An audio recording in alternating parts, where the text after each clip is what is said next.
Sa segment na especially for you ng It's Showtime nitong Miyerkules ay may pabirong banat muli si Vice Ganda tungkol sa couple na sa taping nagsimula ang relasyon.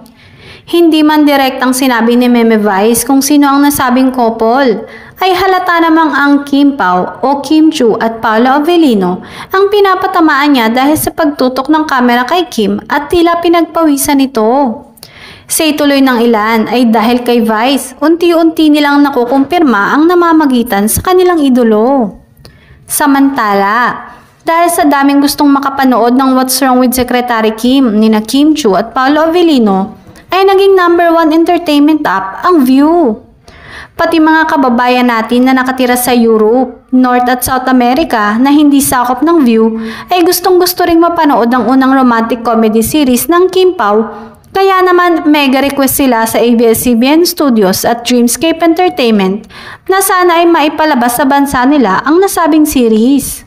Wish granted naman agad ng I1TFC ang wish na ito para sa mga Pinoy na nasa North America dahil available na ron ang Philippine adaptation ng What's Wrong with Secretary Kim sa nasabing kapamilya streaming platform.